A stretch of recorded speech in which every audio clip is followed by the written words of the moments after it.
What's up, everybody? Bob Walters, Brett Grosso, Locked Up Sports, Mets postgame show. A disaster homestand at 1-5. They get shut out again today. No offense. Pitching is okay, but you can't win if you don't score. And Brett, it's not looking good early here for the people like us who were praising Stearns.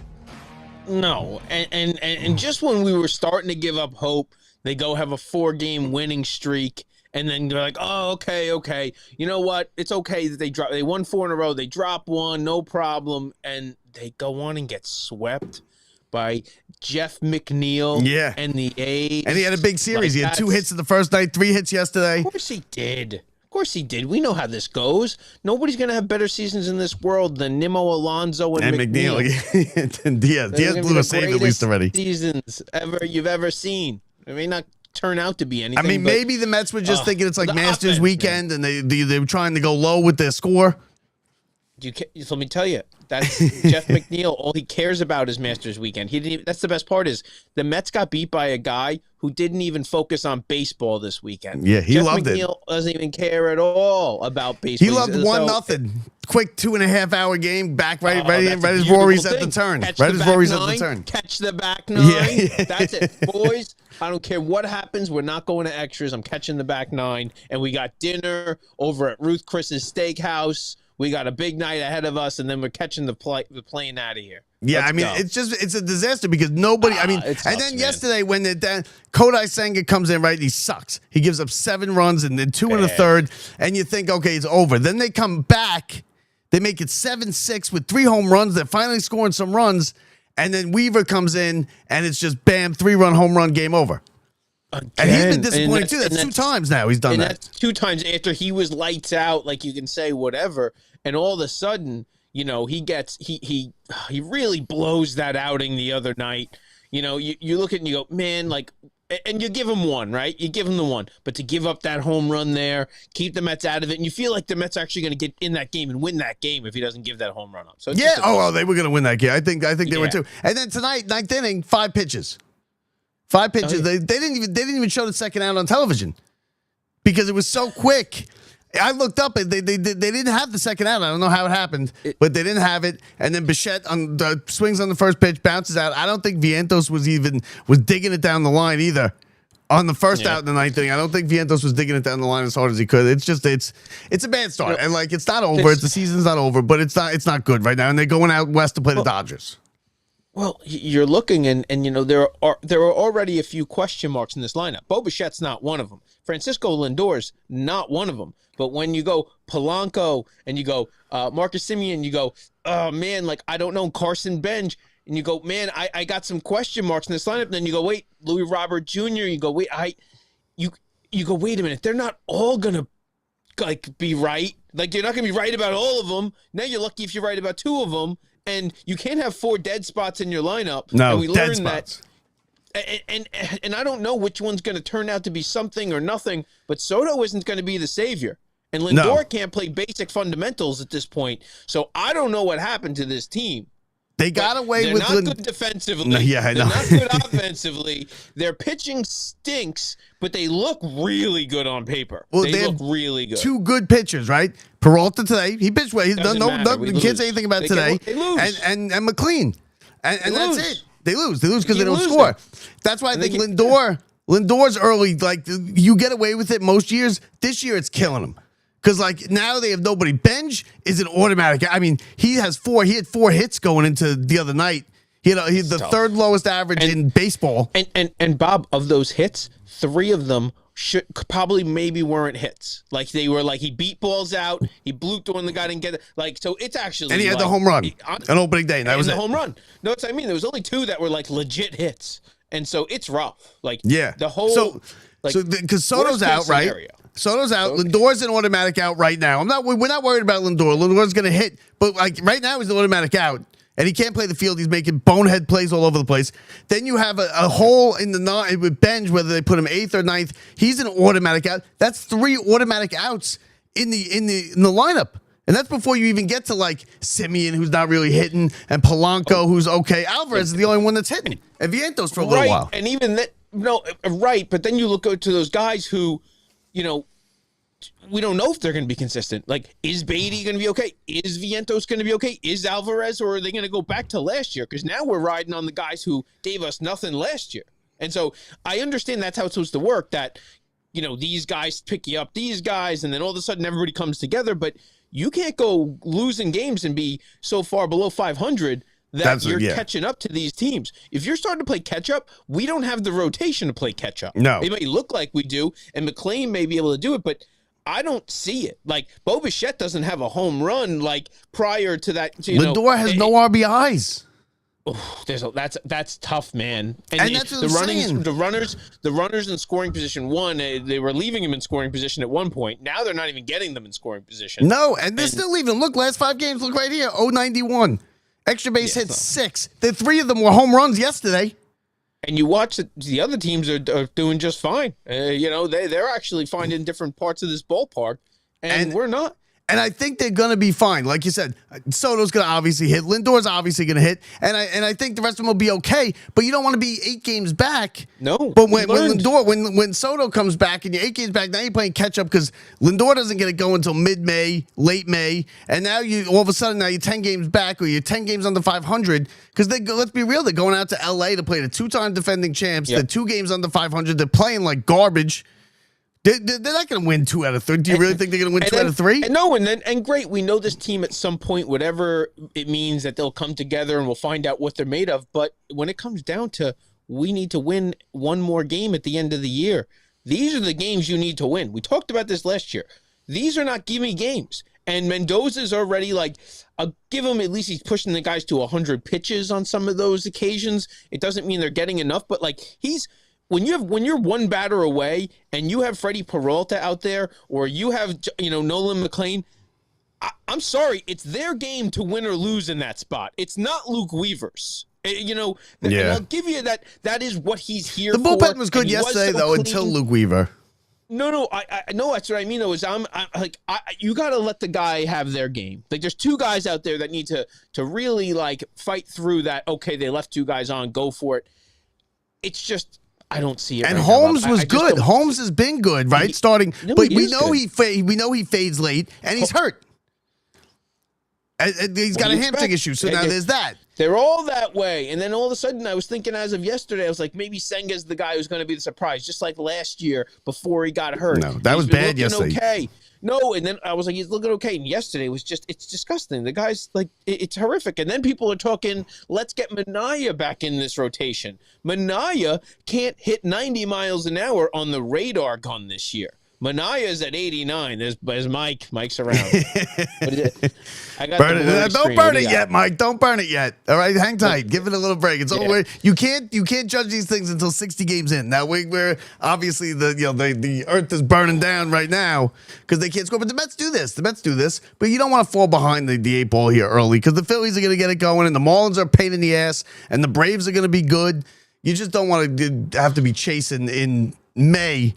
Like they're gonna be doing, because they're not gonna go out. I have no faith in these next 3 games, right? And then it's this weird schedule that's screwing them too. Why are they going out west again? I know, 2 West Coast trips in 3 weeks. I will say, and I don't have the schedule in front of me, and I don't know if this means that the Mets avoid an annoying West Coast trip later in the season, because I am all for like get it over with. Yeah, me too. and you tend to be able to steal teams from games from teams like the Dodgers early in the year, as opposed to, when they really are clicking later. Like, you may not win any games versus the Dodgers in June, July, August. What do you think about this comment? Say it. Lindor is sulking since Steve Cohen announced there will never be a captain under his ownership. I think he's the captain either way. I don't think he cares. No, Lindor broke his hamate. He did what Lindor does. He comes back prior to it being healed. Lindor is also, don't forget, going off of the foot that didn't heal when he came back last year. So you look and you go, this is a man who isn't letting his injuries heal. And let me tell you, when you hit a certain age, these things catch up to you. And when you lose a quarter of a second on how fast you get to a ball, or how hard you can throw it changes someone who is perfect at their position. But he's making mental errors, though. Mental errors have nothing to do with that. Mental errors come from having a lack of the physical ability you used to have. You used to be able to not think about it. Now you have to think about it. And it's a different thing. Lindor was just naturally a perfect... He's been injured. He keeps getting injured. And that goes to batting when it comes to your hamate with the swinging and all the other stuff. When it comes to he came back too soon last year when he didn't need him to. And that was 2 years ago, even worse. So we've had some Lindor.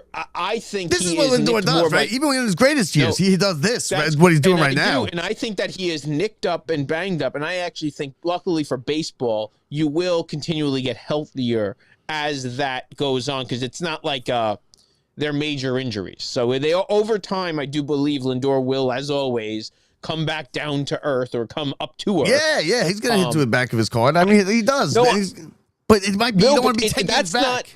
But how is that changing how he's playing in the field? Like, that doesn't change that much. Like, he might just be having a bad stretch in the field, right? Because these mental errors are ridiculous. I think with more pressure on him that he sucks right now early in the season because the Mets is struggling. You know what the difference is? If you ever looked back, it's never occurred. So this is an anomaly, but this isn't look, batting, you can say, look, Lindor stinks every April. Always. Last year, okay, finally a decent... No, stinks every year. But fielding, he never stinks, ever. And that's what his bread and butter is. That's what he falls back on. Even though he's a great hitter, no matter what, he's perfect in the field. He makes the extra play.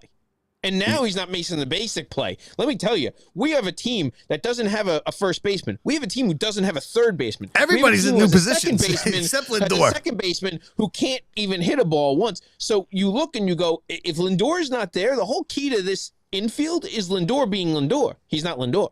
Yeah, strong up the middle is what they were banking on. And now, have you seen the plays at first base? Vientos is the best infielder right now. But still, if we had and I'm not saying Alonso, if we had a true first baseman, I don't care if the guy hits 100. If we had a true first baseman, there's a bunch of plays that would have been made that were like we have to reach across for the ball or behind the guy, and they can't make any of those. Like they're no, I think Vientos has been okay so far.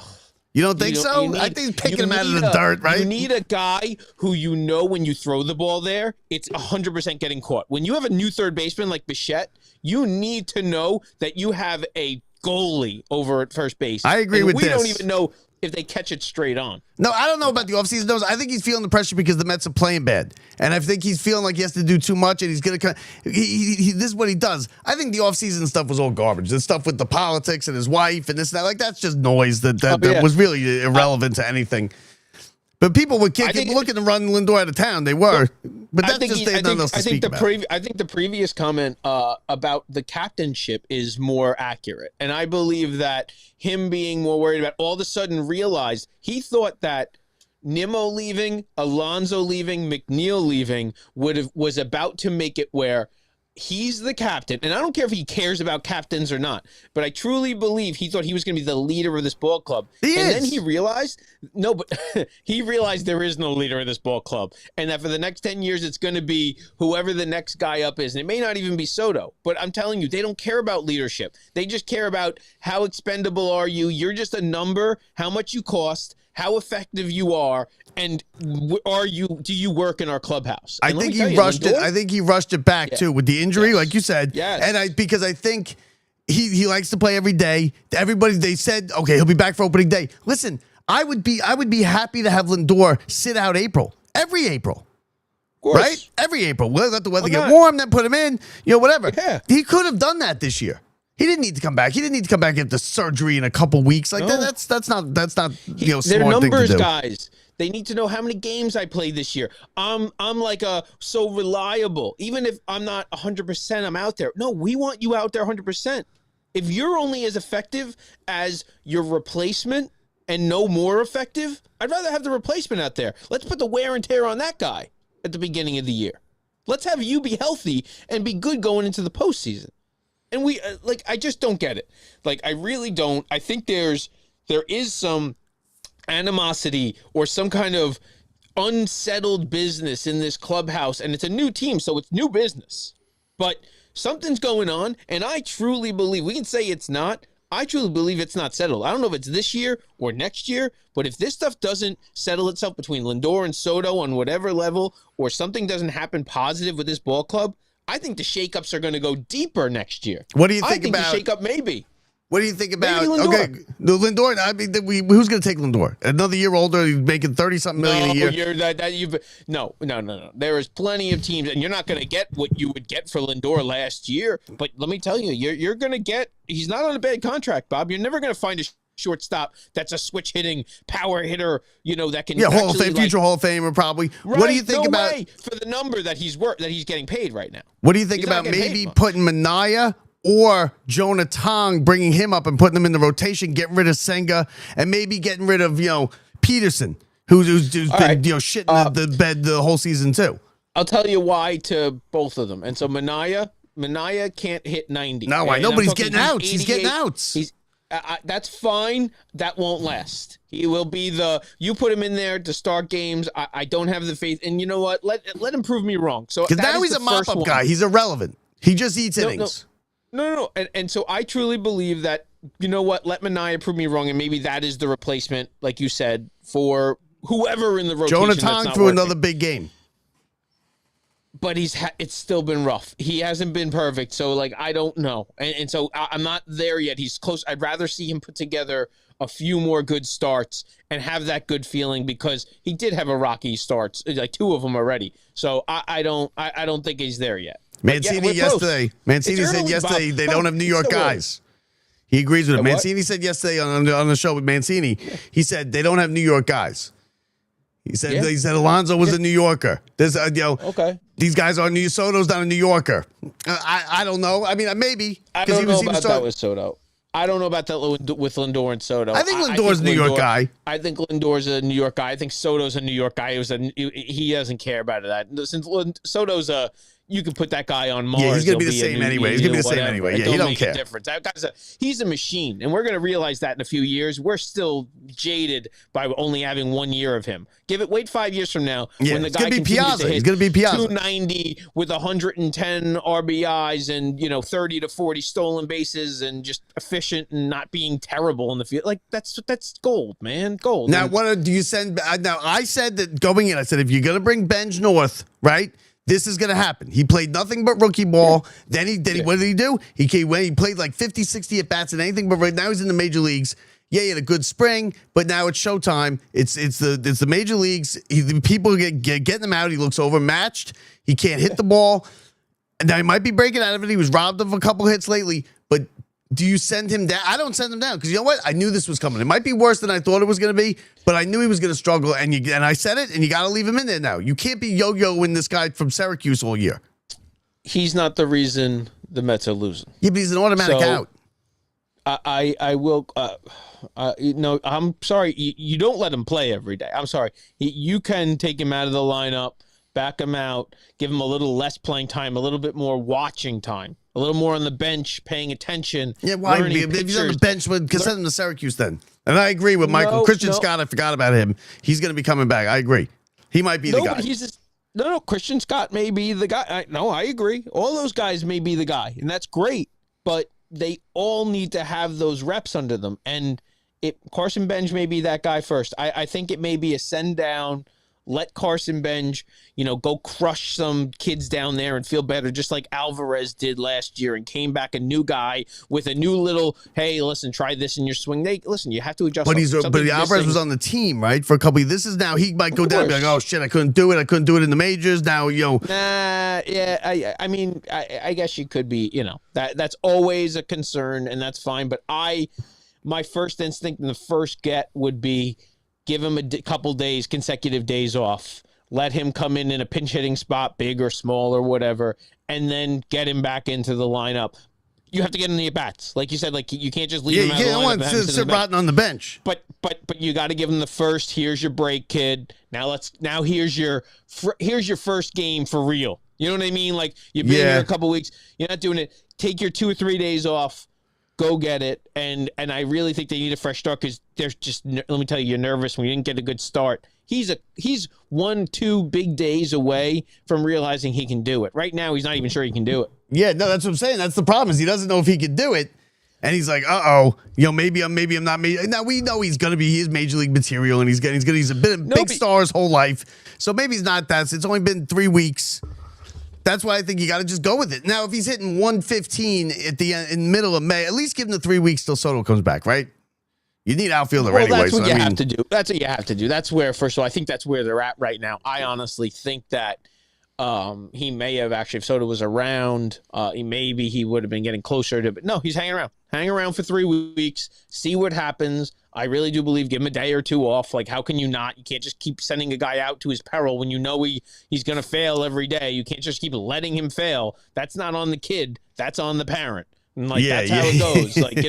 Yeah. And so, the kids in right field catch a hint. He stinks. But you may not realize this is a child here, and this kid is not doing well. He's a little bit over his head. He's overmatched. His best friend that was helping him out, Soto, isn't even there to help him on the field anymore. So let's pump the brakes a little bit on Mr. Benj and realize that we got a Beatty who, there's your other end is, do you want Benj who can make a diving catch like he did the other day? Or do you want Beatty who he made a great one today? That's against made the a wall? Great catch today. That's what I mean. Saved 2 runs. No, but that's what I'm saying is that I would rather have Benj in those situations and let him work out the offense than have Beatty, who that ball goes off the wall the other night that Benj would have got to.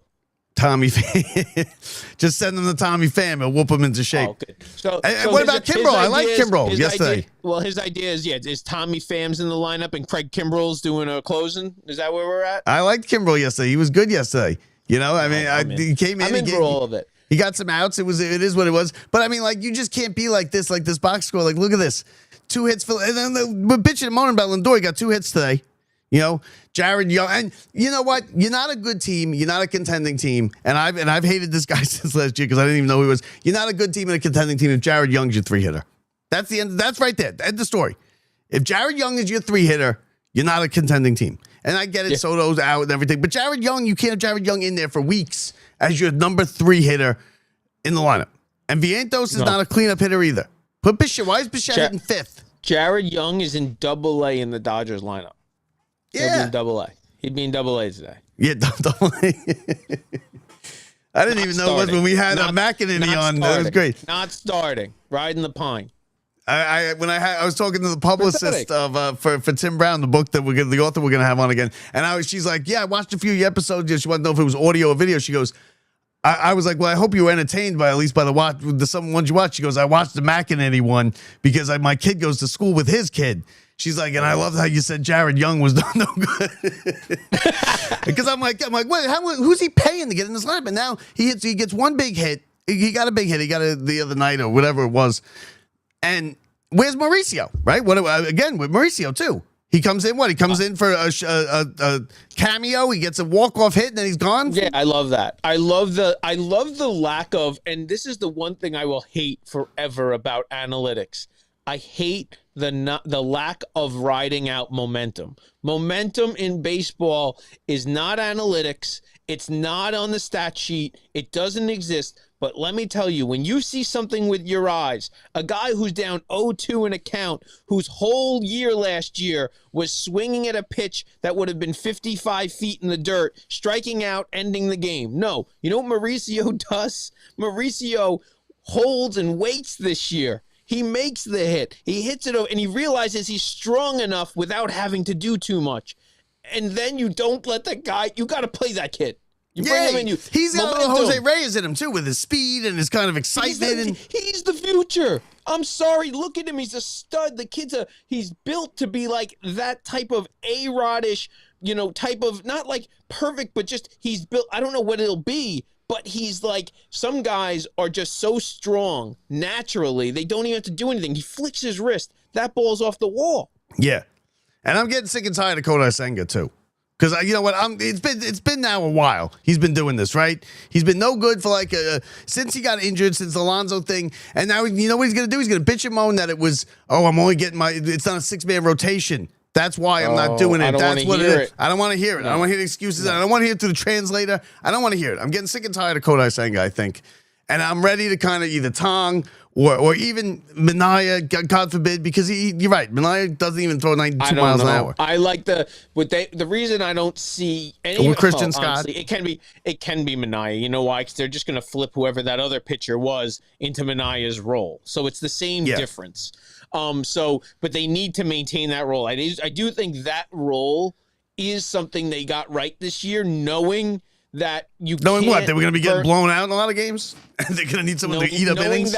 Knowing that every single team, including the Dodgers and the Yankees, have those games every week, once a week, no matter what. You have a game like that. I don't care if you're the best record in the history of baseball, you have a game like that once a week. Yeah, of course. Where you need to save your bullpen. Your goal is, it's the third inning. How do I save my bullpen? Sean Manaea is kept that alive. Remember 2 years ago when they did that the 4 inning for the 2 pitchers, the 2 starters? No, that's wrong. That's wrong. I like that. I like that. It can't be anticipated. It has to be off of whoever it is. I don't care if it's Freddie Peralta going out in the second inning. Yeah, because he will eventually. He'll go out in the second inning. And I don't care if it's your regulars day rest. The whole point is that you're going to be going out there when we need you. So you're just going to be fresh. Doesn't, you know what I mean? And Manaea needs 7 days rest. Manaea can't throw 90 miles an hour. I'm sorry, it is pathetic. He used to be and major leaguers, good. When you play the A's, you're right. Maybe you're going to get away with it. When you play certain teams, when you play the Dodgers and you put Sean Manaea out there, the Mets are going to lose by 10 runs. Yeah, I know. Yeah, and so Senga and Peterson too.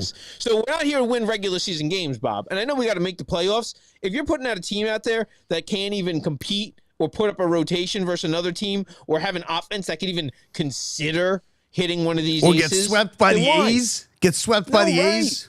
Right, it's a joke. That's a joke, and I know we're so far from whatever this team's really going to be. But towards the end of the year, frustrating. You need to have something on the blueprint or the sketch of this team has to look something decent now, and it doesn't. It looks like a blurry freaking mess. Yesterday, these comments were giving me a hard time because they said that you told us to go buy standing room only tickets. I'm glad I didn't buy them. Bob, what's even better is you're screaming at me, I'm going to go get him. All I thought when I woke up this morning is, I really hope he didn't buy him yet.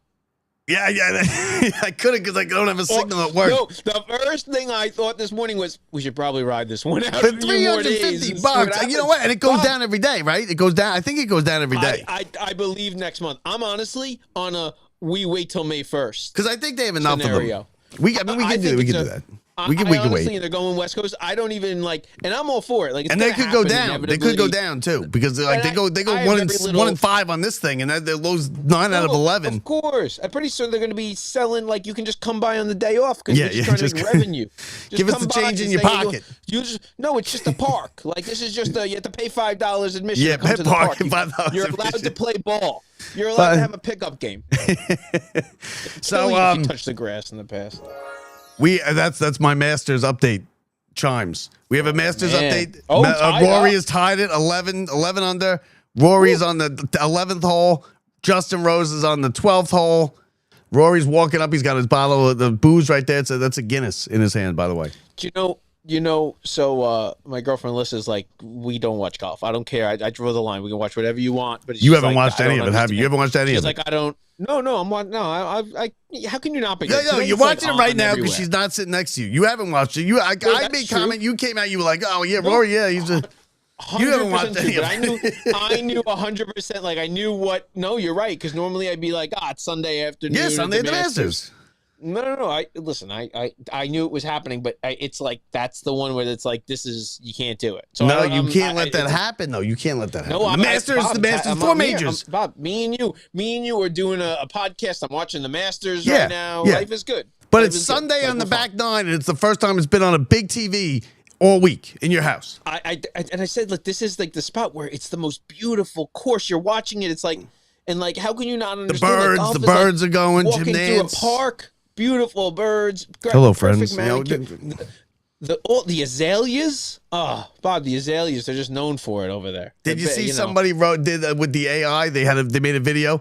They're sitting there at the first tee getting ready to go, and all of a sudden a black SUV comes flying onto the tee box and flips over, and it's like Tiger makes his entrance. He gets caught in the sand trap and then flips. I love that. Like people were like, "Oh, Tiger's not playing." You know what's funny is like there still is no draw. Like people, they would have doubled their viewership if Tiger entered this tournament. Tiger's closer to the ceremonial first shot that Jack and Artie take than he is to making the cut. So I don't know why they keep going after Tiger like that. The viewership would have doubled if he was in this tournament. And I mean that 20 literally. over.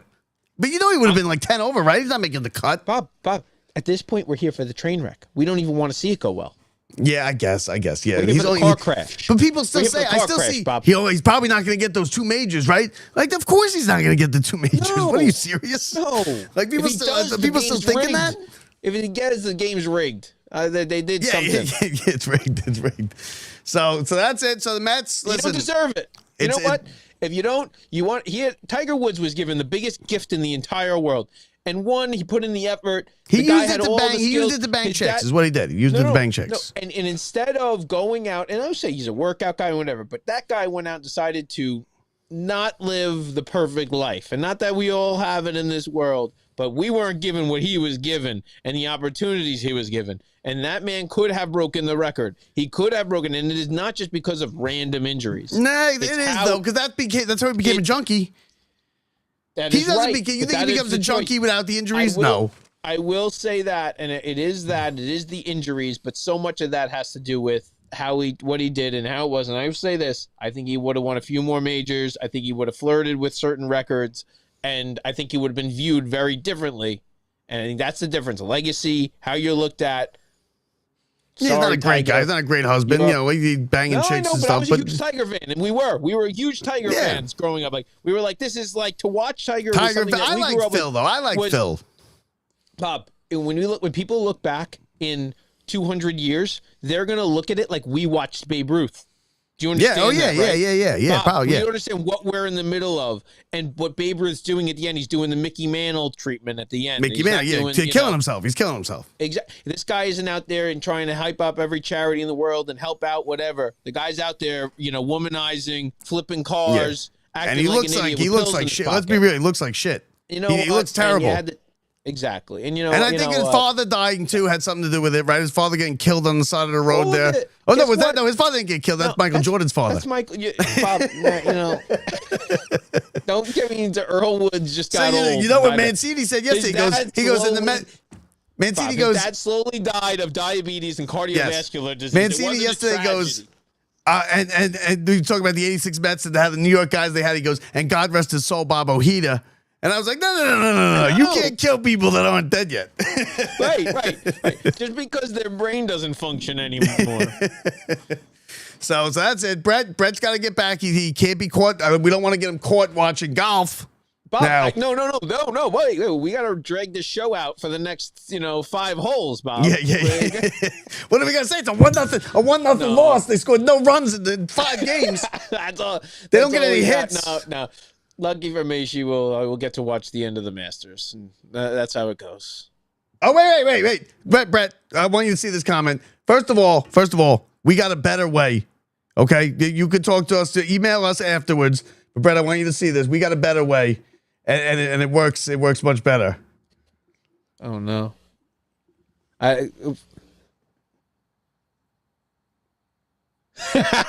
Let me just say 3 words. 1 word, 3 letters. Chat GPT. Guys, people, let me tell you, certain things are just better left unsaid. Yeah, and trust me, you're not the only one. And it works perfectly. The best in the business, guys. And you know what? Just me and Brett were sitting on the dugout. The seat sucked. We decided we wanted to go back a couple rows. Yeah. Let me tell you, I'm in the sun. It's a little too warm. I'm going over to the shade side in the loge. Yeah, the loge. I want. We're eating steak in the sweet the sweet restaurant, the steak dinner. Yeah, but VIP entrance. That's why we're getting the tickets, Brett, because it's $350, which is like we can make that in 3 hours out of overtime, and then we could go do whatever we want. No, but we you know what? The Mets got to show me something before I'm giving them my $350. I'll give you $299 by May 1st. Or they're sold out. They're sold out. We were looking. We didn't buy. You know why we didn't buy them yet? Because we couldn't find the Queens resident discount. That's like 30. That's like 30. But that's like $30, Brett. Like we haven't bought them really because of the $30. It was pretty good. No, it was pretty good. It was right. No, that was pretty good last year. We got them for like 400 total, right? We got a pair for like 450. No, yeah, we wouldn't have hesitated for that for 30. No, we got a pair for like 450 last year. This year, because of the bad back, we might have to do the special seats. And because of the war, and because of the war, that's probably why the war is affecting this. Doesn't just affect gas; it affects Mets standing room season tickets. So that's gonna do it, Brett. I gotta go to sleep because I just worked 16 hours. I'm gonna have another 16 hours tonight. I don't sleep anymore. Oh, do you want to see? Well, first of all, Scotty Scheffler's on. I'm gonna watch the end of this, and it's gonna go to 8 o'clock. Do you want to see McIlroy? I want to say blow it. Yeah, no, I want to see McIlroy win. Oh, he's up one. Rose hit a bogey, but I want to see McIlroy win. I think nobody knows any of these other guys. That's the problem with golf. You need McIlroy to win. And everybody's like, but right now, Scotty Scheffler comes back and beats everyone. Oh, okay. I can live with that. I'd like to see that. A run. He's on 13 on the green. Two shots back. Yeah, I think it's Scheffler. He's the best player. You know what? You probably get good odds on that. I'm gonna put some money on Scheffler. Is it a playoff or do we go to another game? It's a playoff, right? It's a playoff. Only the U.S. Open does a round, and I don't even think they do that anymore because that's stupid. They have the two guys come back the next day and play the whole round. Shinnecock this year, you going? No, I don't like. I went. Remember, we went on I bought you guys all tickets to the U.S. Open for my what is it, groomsmen or whatever, and I didn't like it because you can't watch the tournament. No, now you can, Bob. Now it's different. Now you got your phone, you got your earpiece. I think we had our phones back then. I didn't get married 20 years ago. I got married like 6 years ago. No, it wasn't like we were. No, but that wasn't it. It wasn't what we were doing. I'm telling you, you could, but you're right. Skip it. Watch it. Not even gonna skip it. It's like $500. I'm not paying $500. And then you go there and you got to buy a shirt. It's $75. They don't give them away. They don't. Everybody says the Masters is great. Different. Come on. No. You think we could go cover it? They won't give it. We could probably give us. They're selling air. I don't want to hear it. They sell air and they say go take up space on a freaking 10,000 acres. And we have a guy, right? We have a guy at Shinnecock. Don't we have a guy at Shinnecock? We got a nice guy. Peter, okay, so then we can work on. We'll talk to the guy. He'll get us in. He'll get us in. He won't, but that's no, he won't. You're right, he won't. And you know who we're talking about if you listen when you hear this. What are we doing here? I want to hang out with Pete. I want to go to. Yeah, no, absolutely. He can come out and hang over. We got the and you know what? Let's put it out there right now. We're gonna start making it. Block party, July 18th. I just signed it, Bob. We're ready. Live. Are we gonna do live show from outside? Yeah, let's do it this year instead of not doing it. Real deal. No joke. Last year we sat three of us in front of your house and watched the jump. Now I got a daughter who goes to the jumping thing. You know, last year was pretty good. Yeah, last year was it? I don't think I went last year. No, you I was sick and tired. You don't even know. You actually showed up and had a good time last year. I think I did. All right, so that's it. Mets lose 1-0. Got to get it together. Got to pick up the offense. It'll get going. No, don't jump off a cliff yet. Buy your tickets. I'm telling you, it's going to be fun in the late summer. Buy the tickets. For Brett Grasso, I'm Bob Walters. Let's put some money on Scheffler, Brett. I'm putting 50 on him. 100%. From the Brian Gunzel Studios, see ya.